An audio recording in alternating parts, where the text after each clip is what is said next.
So did you guys see that Scotty Scheffler, the number one ranked golfer in the world, got arrested at the PGA tournament trying to enter the golf course for the second round on Friday morning? Oh, yeah. I didn't. I started getting these updates on my phone. I was like, what is this? I thought it was like a joke or like some kind of whatever. And I turn on the news and it's just all over the place. Yeah, it's crazy. That might have been, Sonny and I were just talking about this. That might have been really the only place or one of the few places where when you're encountering a law enforcement officer that it would have been appropriate for him to say, do you know who I am? Right. Because he's the number one golfer in the world trying to get into the PGA championship so he can go tee off for the second round. He's the favorite to win it. He's supposed to be there. Right? But I don't know what happened. What happened? Well, he got into some sort of altercation or disagreement with a police officer. There had been a traffic accident at the entrance or near the entrance to Valhalla Country Club. It's outside of Louisville. And a pedestrian was killed. And so there was a heavy police presence all over the place in response to the earlier accident. And Scheffler was arriving at the country club to go prepare for the second round, as I understand it. And so there was traffic blocked and there was backed up, and he attempted to go around the traffic, I think, by going in the out exit, in the out direction of the country club, if you know what I mean. And he says he was obeying directions from an initial police officer, and then a second police officer didn't know that and tried to stop him and, you know, like block traffic and all that because there was an accident going on. And I guess the officer claims that he had a hold of the car door or something and got dragged to the ground. His pants were ruined or something. So he's been charged with 4 things, including assault on a police officer, which is a felony of some kind. And so it's not, I mean, gosh, who do they think he is? John Daly? Did he make it out in time to play? Well, I believe that they pushed his tee time back, and he is going to be able to tee off and participate in the second round, but is not as originally scheduled. Baller move. He gets out of jail and wins. Great. Oh, that would be, yeah, getting arrested. They actually booked him in a mugshot, and he's wearing the orange jumpsuit and everything. That probably took so long too. Like hours, you know. Oh, God. Let me tell you, having been arrested and booked and detained and all that stuff, and having my personal possessions taken from me, it takes a while to go through all that stuff. But he was lucky enough to know that somebody was going to come and get him out. So anyway, those stories, by the way, many of them are available right here in my book, which is still available on Amazon.com. Swing Hard in Case You Hit It: My Escape from Addiction and Shot at Redemption on the Trump Campaign. It's about politics, but it's also a story of my decades-long escape from alcoholism. That was a great segue. Thank you. That was good. That was a good one. That was really good. Good on you. Well, let's get to it, because this is the Line Drive Podcast.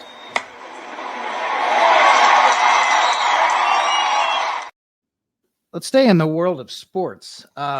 So the kicker for the world champion Kansas City Chiefs, Harrison Butker, who I'm going to defend, a member of the Kansas City Chiefs, which I would normally not do.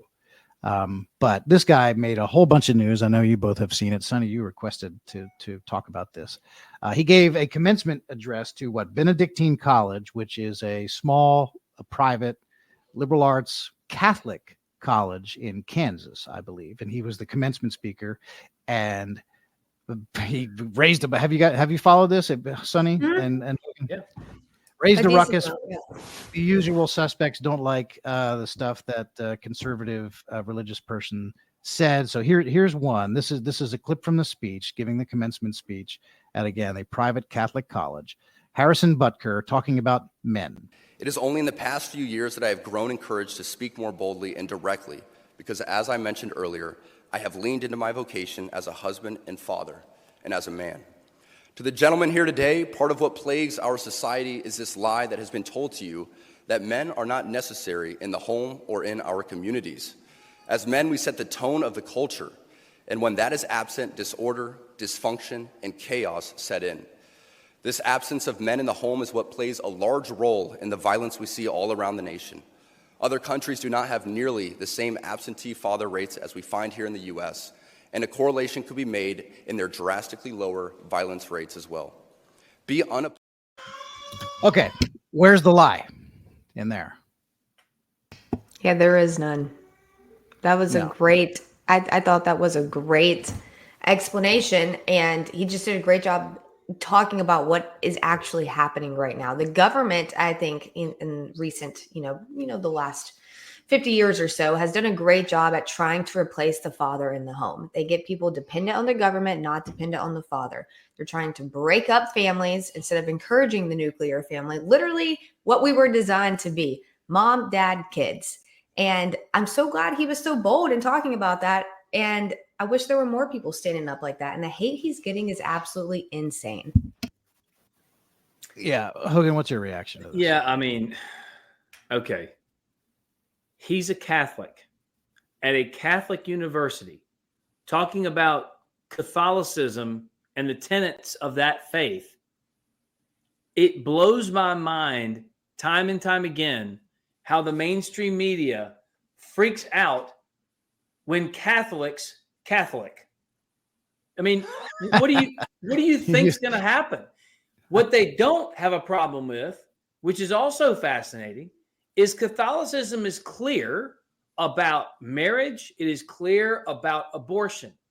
And when you have the President of the United States and the former Speaker of the House, Nancy Pelosi, talking about themselves in these glowing terms inside of the Catholic Church, that they are devout Catholics, and everyone says they are, but yet they don't adhere to the tenets of the Catholic Church, somehow to the media, that makes sense. But someone who is Catholic and then actually does the Catholic things, believes the Catholic things, somehow that's the weird guy?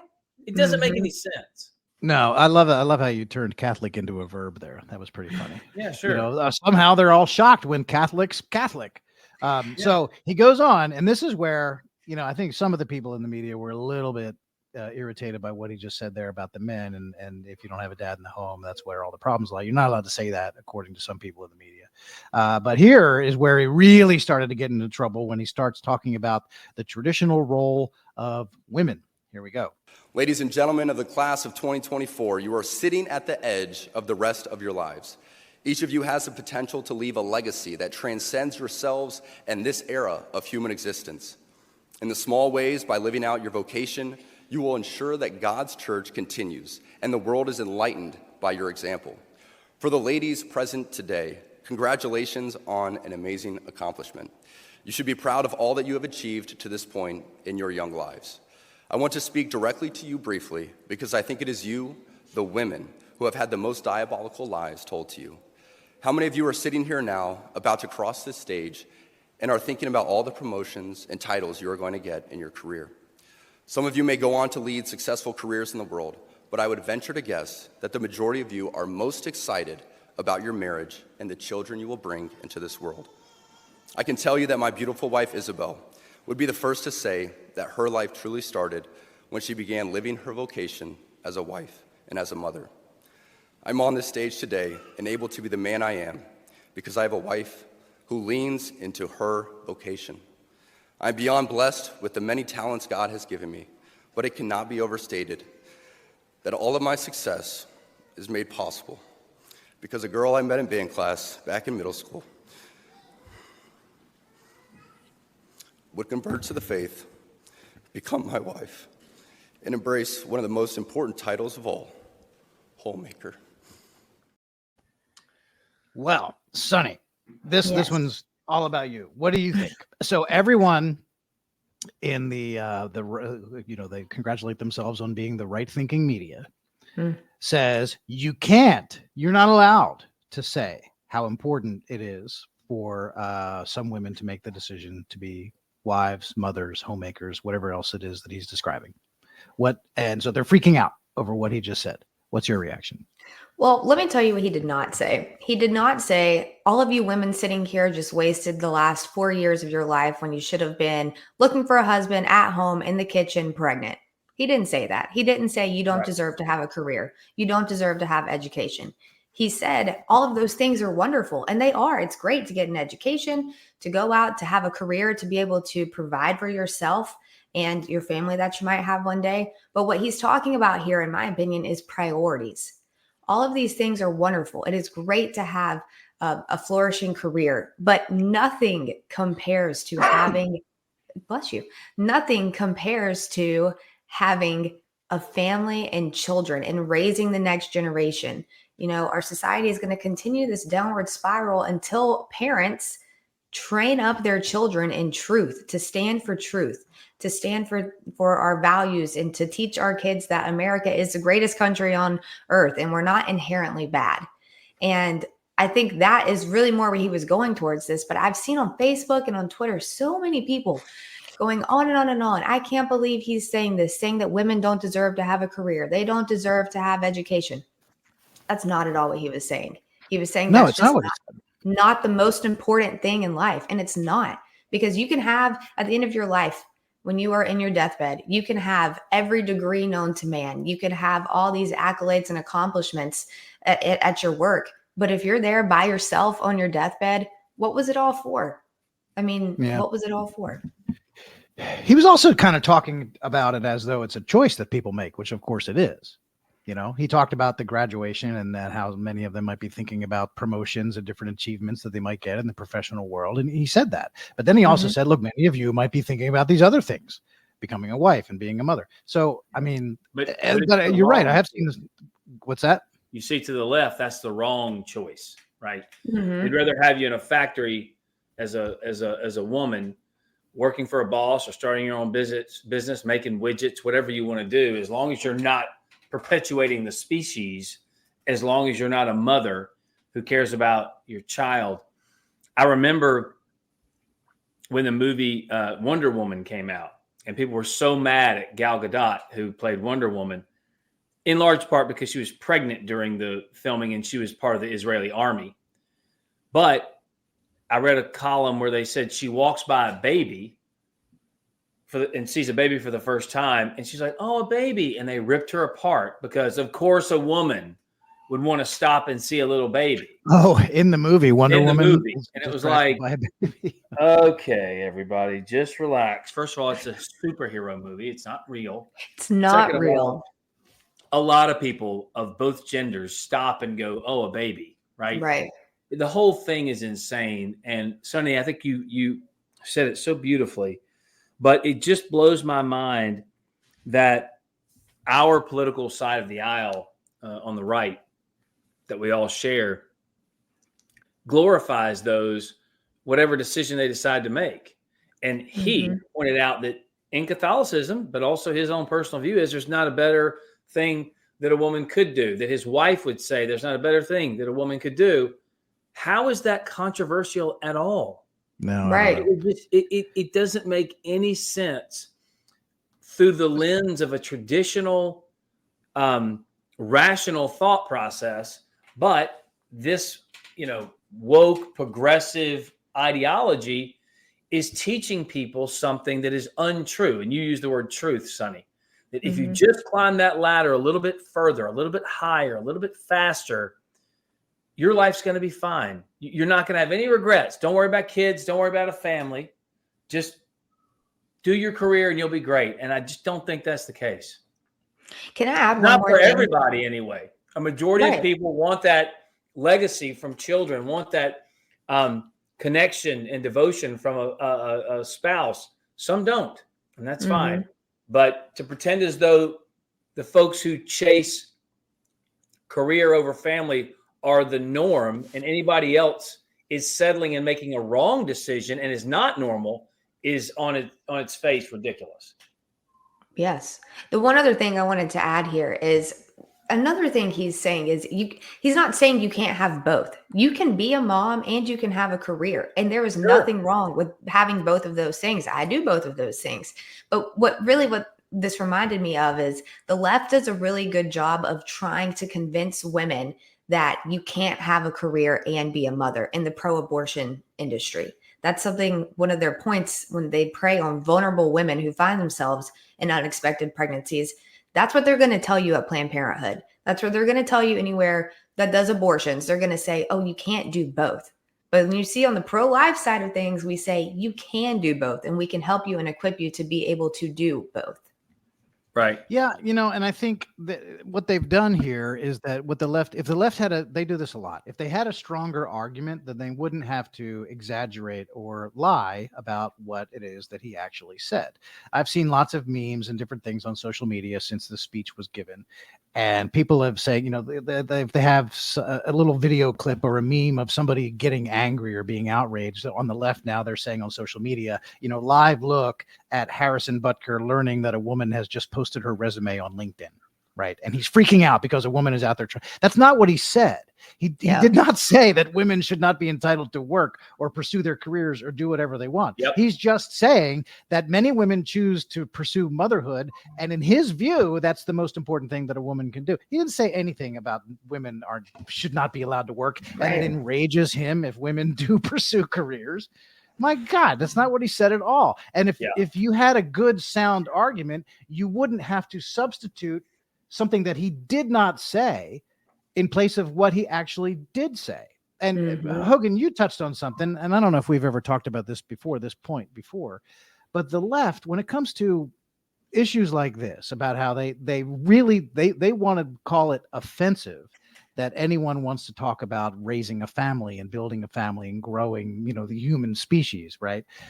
And the left, of course, their religion basically is abortion.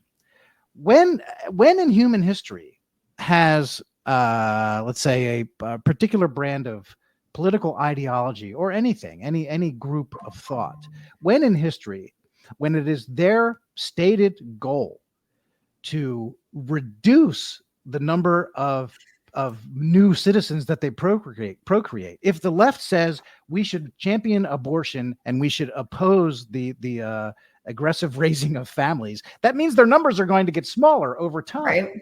Do they realize that? And if you extrapolate that out over a long period of time, eventually there won't be any left. Well, sure, but they don't have a problem with that, Tim, because see, more people means hurting the environment. Yeah, but they usually mean they want less of the other kind of people, like not leftists, right? But if they're purposely reducing their own numbers, then pretty soon they're going to get outnumbered by the conservatives, and they'll never be able to affect. That's a fair point. That's a fair point. That is. It's dumb. I mean, I don't understand that. But anyway, so talking about that and the religion of abortion, Harrison Butker got into an area here which also made the media mad. This one's real quick. Check this out. Bad policies and poor leadership have negatively impacted major life issues. Our own nation is led by a man who publicly and proudly proclaims his Catholic faith, but at the same time is delusional enough to make the sign of the cross during a pro-abortion rally. And there you have really what is at the nut of this. And whether it comes to the left, Democrats, or the media, whoever you're talking about on that side of the spectrum, the only kind of Catholic that they like are Catholics who are willing to ignore what being Catholic is. Mm-hmm. Yes. That's the only Catholic that will win praise, is ones who are pro-abortion and don't want to have raised families and don't want to follow the Catholic faith. You're either Catholic or you're not. And it bothers me when people like Joe Biden pick and choose which parts of the Catholic faith they want. Cafeteria Catholic. That because of the politics. diocese said on, or whatever his title was on a liberal Sunday show. It's a cafeteria Catholic. You pick and choose what you want. Yeah. Can I say too, he has more courage to get up there and say what he did than 90% of the preachers in America won't get up there and say things that he did. And so I'm glad that he had the courage. And as he was talking about that, like his ministry and that he had grown into it and his wife helped him grow into it, that he had the courage to get up there and say things that needed to be said in a very public national platform, which has now turned into a very national platform because it's all over everything. But hasn't the NFL, didn't they come out and say something against this not being inclusive? Yeah, I'm pretty sure they put out something about it. They did. They talked about it doesn't align with their. But if the NFL is going to start commenting on what its players do outside of the scope of the NFL in their own personal time, they're going to have a lot of things to be doing in the offseason. Yeah. Do you know how many players with the various abuse of spousal abuses, the DUIs, but we're just talking about words now, right? That's Harrison Butker. Do you know how many players have their own podcasts? a ton. I bet you 20% of NFL players have a podcast, Sure. Are they policing everything that gets said on one of those podcasts, and I saw somebody else say, oh, sure, but people can defend what Butker said, and he's allowed to say that. But Colin Kaepernick, he got ostracized and blackballed because all he did was kneel on the sidelines. That was first. There's one major difference. That was on an NFL field. That was in an NFL stadium while he's wearing the team's uniform during the pregame ceremonies, drawing attention to making a political statement during the course of the official proceedings of an NFL game. This is not that.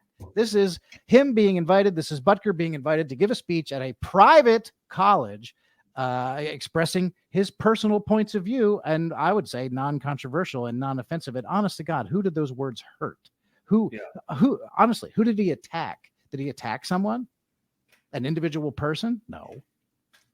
He attacked an ideology of the left, and that's a no-no, Tim. Oh, well, that's your mistake. All right. Now, getting out of sports, but staying in the realm of commencement addresses. Was that really sports? Well, kind of based on the location. Fine, go ahead. Harrison. And again, I have now just spent the last 15 minutes helping to defend a member of the Kansas City Chiefs, which is not something that I wanted to do. That's really why you're upset. That is bothering me. But I went to high school with two guys who played for the Chiefs. Matt Blunden and Joe Valerio. A quarterback and an offensive lineman played for the Chiefs. Joe Valerio, as an offensive lineman, caught, I think, 3 touchdown passes as a tackle eligible from Joe Montana. Wow. Pretty impressive. Yeah, pretty impressive. 3 more than I caught. 3 more than I caught. Anyhow, they made me defend the Chiefs, and I don't like to do that as an Eagles fan. But back to the other commencement speech, one of your favorites, Hogan, and I love him too. Jerry Seinfeld was the commencement speaker at Duke University, one of the finest institutions in this country. And prior, there was news made, and it was all over social media because as he was introduced, prior to him actually beginning the speech, a bunch of Duke students stood up and walked out.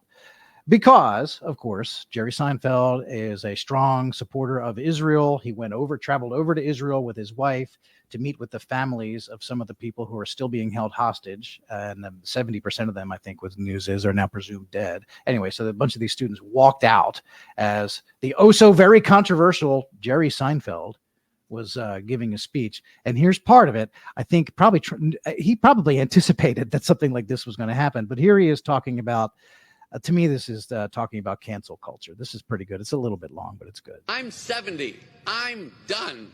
You are just starting. I only want to help you. The slightly uncomfortable feeling of awkward humor is okay. It's not something you need to fix. I totally admire the ambitions of your generation to create a more just and inclusive society. I think it is also wonderful that you care so much about not hurting other people's feelings. In the 1,000,001 ways, we all do that every second of every day. It's lovely to want to fix those things, but, all caps, but, what I need to tell you as a comedian, do not lose your sense of humor. You can have no idea at this point in your life how much you are going to need it to get through. So basically he's saying, funny is funny. Don't get all bent out of shape. Sometimes it's okay to make a joke, but the left is really, I've never seen such an astounding lack of a sense of humor among a large group of people. Especially at Duke. Yeah, Duke University. My God. I mean, I thought that, I hate Duke basketball, but I thought that most of the insufferable Duke students were on the basketball team. But it turns out, just in the but. Yeah, I am probably one. They're more insufferable than just the starting 5. I can promise you that. Yeah, right. I grew up a very hardcore UNC fan because my dad went to UNC. So we are a very anti-Duke family. When I saw this on Twitter, I was like, of course. Although I don't doubt that something very similar to this would happen at UNC. Would not. Oh, anywhere you get a bunch of pinhead college students together, there's going to be 20% of them who are idiots on whatever the topic is.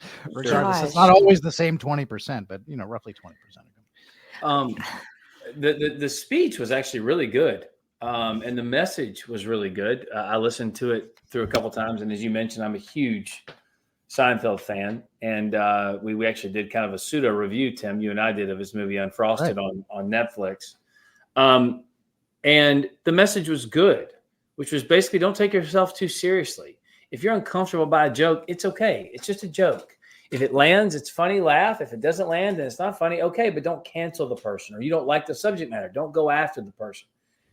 That's something I think has been evident in the last several years, not just on college campuses, but writ large in this country with comedians. And you have a lot of them like Chris Rock and Jerry Seinfeld and Gaffigan and kind of some of the ones that are real hot right now, who don't want to play college campuses for that very reason, because you're always Seinfeld has been somebody.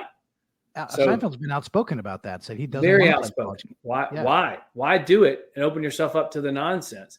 And so those college kids are deprived of something. I was going to say depraved, but I guess they're depraved and deprived. Some of them are. Yes. Both apply. Of just societal ecosystem that we all grew up in, where some things are funny, some things weren't. If we didn't like it, we flipped the channel. We didn't go on a jihad on these people if we didn't like something they said. It's just stupid. So speaking of this, I'm going to see Bill Burr tomorrow night. Are you? Where? Yes, Really? He's in Winston-Salem. Oh, I'm jealous. Yes, he has some Hot takes. jokes, some hot takes. Yes, that I think people have tried to get him canceled for before, but Sure. and I don't agree with everything he says too, because he does a lot of jokes about abortion, and I obviously don't like that at all. And so I'm really hoping tomorrow doesn't have that. Have you heard his whole abortion bit? Yes, the one he did at Red Rocks. The cake and the whole thing? Yeah. I mean, he's right in what he's saying, but he's saying that he's fine with there being less people here. That's why he's fine with abortion, because he's for like population control. Yeah.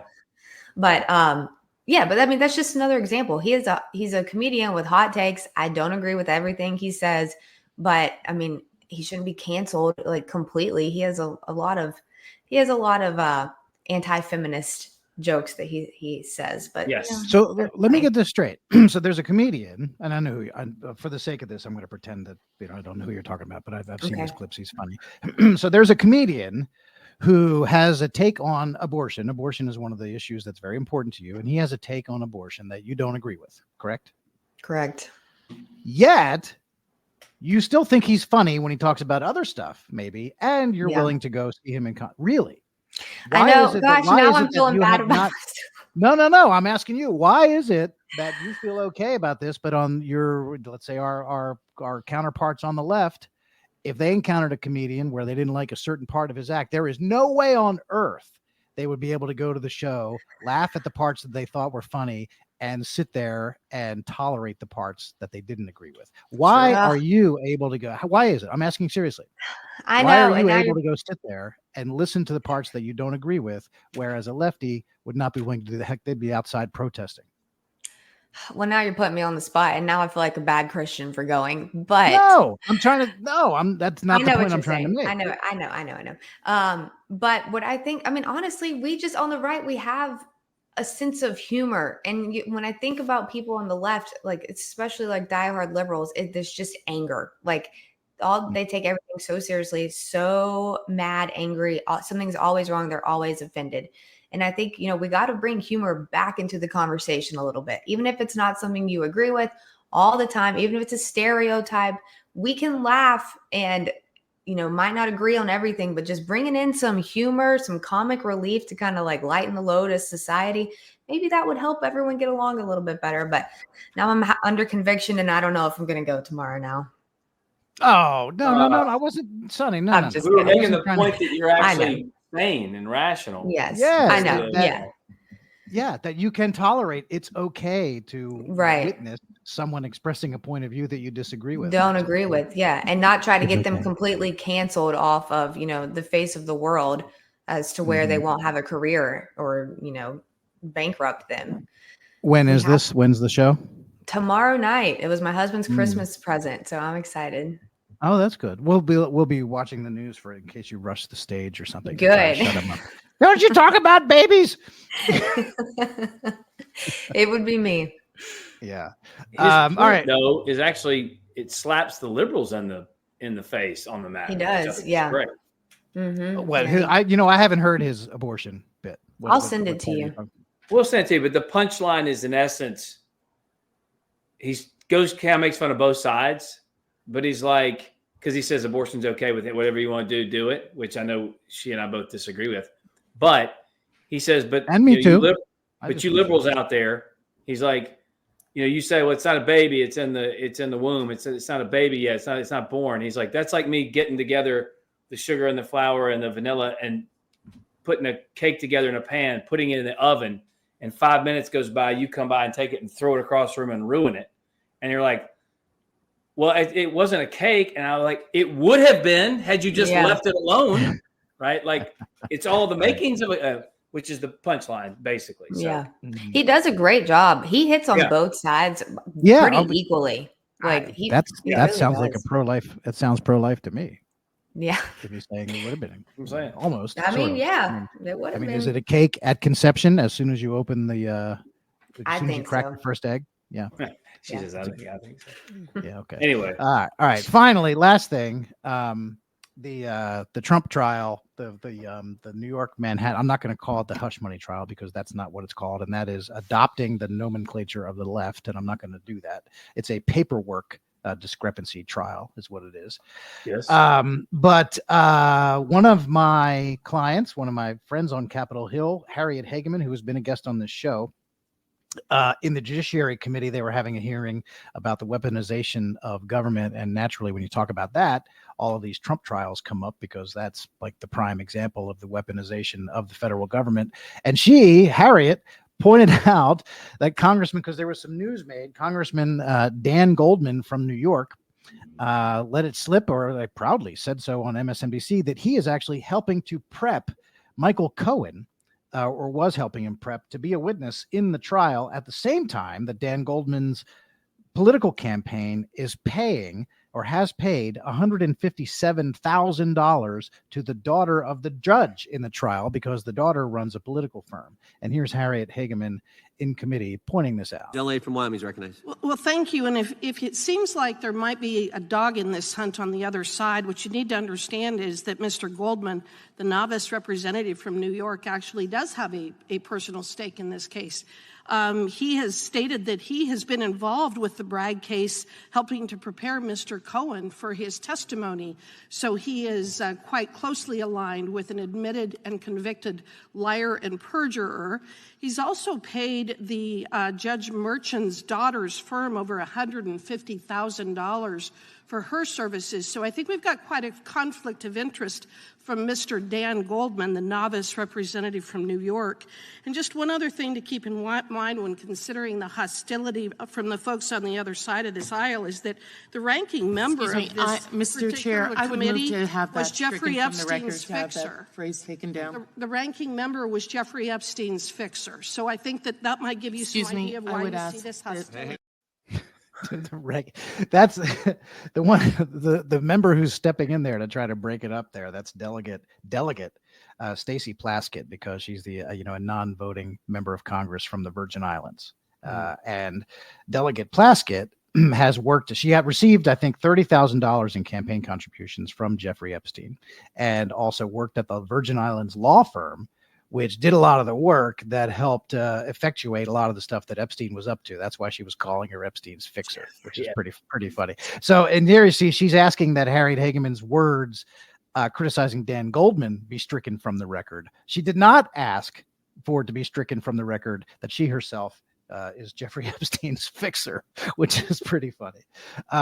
So Hogan, what do you think? The trial is going to be wrapping up probably in the next week or so. Michael Cohen, his testimony, the cross-examination of Michael Cohen by the Trump attorneys has really, I think, been regarded by most of the media as having been extremely effective. What's your read on all this? That's what I hear. And I watched the media mashup of members on the far left and their networks even say the same thing, as you point out, that was bad. And the moment, which maybe you can explain to the people out there, but the moment basically caught Cohen in a lie on the stand And of course, if he's lying about that on the stand, right? It was one thing where they were trying to say he lied. He was a liar in the past, but now he's telling the truth, right? That's the whole thing. But if he's lying on the stand, you have two attorneys that are jurors as well. I can't imagine a reasonable doubt threshold hadn't been met here. Not to mention the fact there still hasn't been a crime alleged in this whole thing. We've gone through that ad nauseum. But the Cohen piece, it said, I read one account that said the jury, when he said that, the jury kind of looked at each other like, wait, what just happened? So It was an obvious problem inside the courtroom.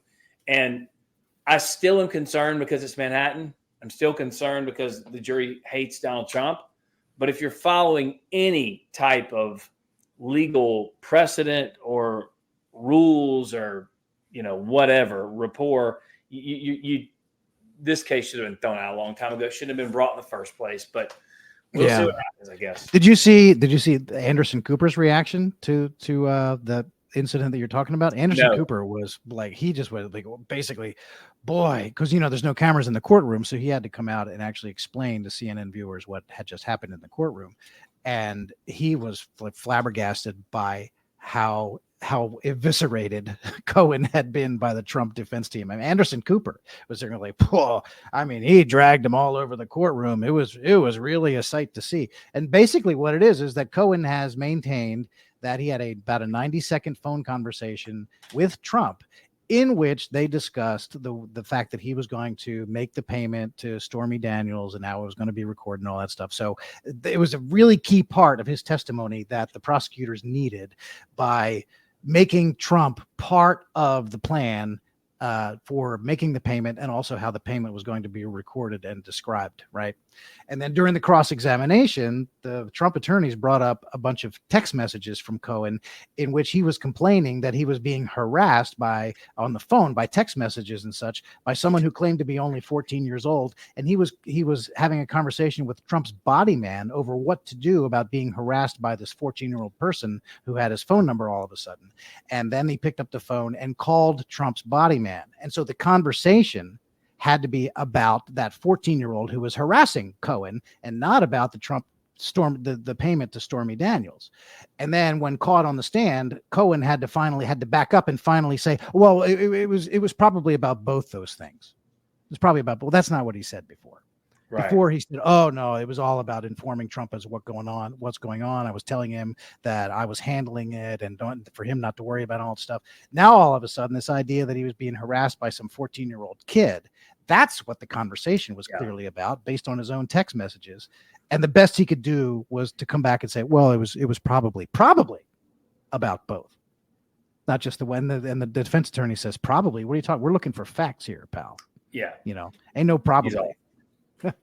So, but it is Manhattan, and you worry about people might just decide that they don't like Donald Trump and they're going to convict him of something, even though no specific crime has been. They'll have choices of what they can decide to convict him of. Right. Right.